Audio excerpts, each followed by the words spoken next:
Now I'm going to be speaking in front of this audience live, but no matter what you do in terms of marketing, whether it's video marketing, webinars, or speaking live, putting out free reports or putting out videos, whatever it is that you do, you need to make sure that you are speaking your audience language. In other words, you're talking about the things that are important to them. You're talking about the things that keep them up at night, that cause them pain. I often say that good marketing enters the conversation going on in the mind of the prospect. Good marketing enters the conversation going on in the mind of the prospect. That means that you've got to be speaking their language. You've got to be talking about the things that are important to them and making sure that your marketing message is not about you or your product, but your marketing message is about solving problems.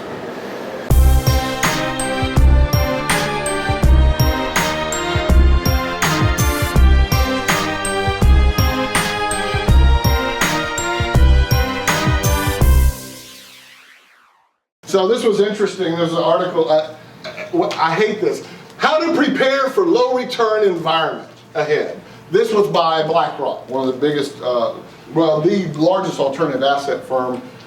Carlyle is a bigger equity firm, but BlackRock owns tons of real estate, so they're larger in volume. But how to prepare for the low return environment ahead. How about not participate? Yeah. There you go. I don't want to participate in the low return environment ahead.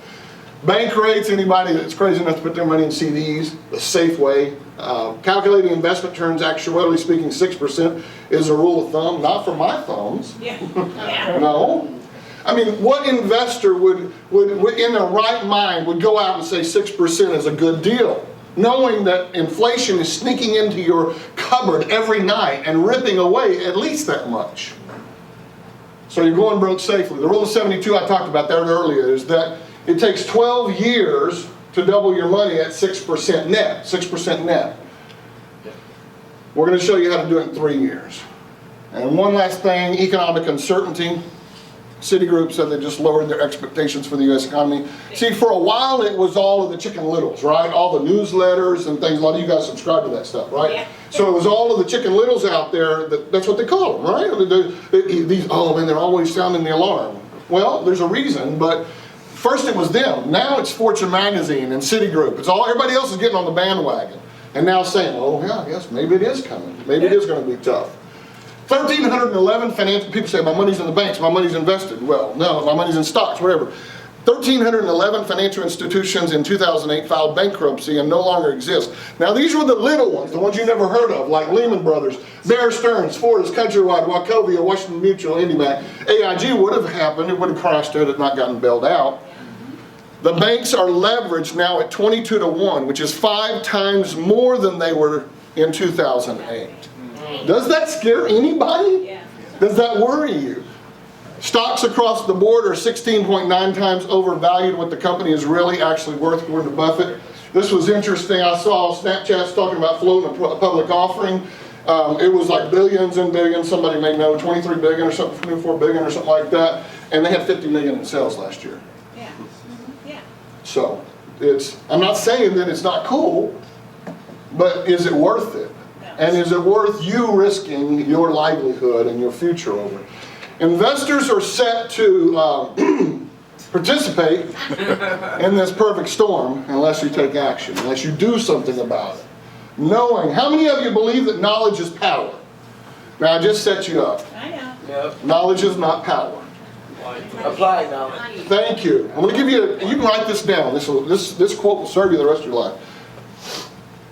The acquisition of knowledge and the application of knowledge will make you a very powerful person for the rest of your life. The acquisition of knowledge and the application of knowledge will make you a very powerful person for the rest of your life. You've got to do something with it. So we're going to talk about how to do that, but let's not do this. Now, I'm from the South. Somebody, Linda asked me, he said, what's that accent? I'm from Texas. I live in Florida now, but I'm from Texas. Yeah. Born and raised in Texas. Dallas? Yeah, East Texas. Yeah. Tyler? Yeah, Tyler, that's where I'm from. Yeah. Exactly where I got married. Rose Garden. You ever been there? I'm just good at guessing where people's from. What, you work for the carnival or something? No, I'm a real estate investor. You know those guys are like, oh, you're 25 and weigh 143 pounds. Well, they teach you as an investor to build a rapport with people. So That's awesome. we do a good job of it. You studying NLP? No. No, you would love it.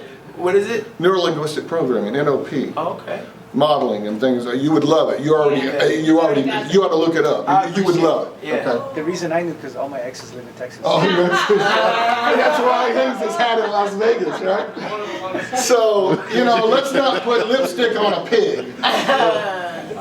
How about those cowboys? That. All right. So we've been talking about a lot of bad news. Let's transition here a little bit. How many of you know who Bucky was, whatever? Yep. Amazing philosopher and business mind. But I love this quote. In fact, I have this quote on the back of my business cards. You never change things by fighting the existing reality. To change something, build a new model that makes the existing model obsolete. Oh my Lord, how about your car? Isn't that great?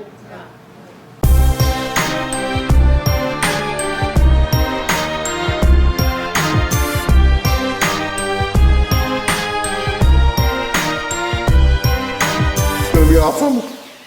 Yes! It's awesome! Look at there! Oh, I can Okay, stick what are my we gonna do? What are we gonna do? We're gonna play with the giant bouncy ball.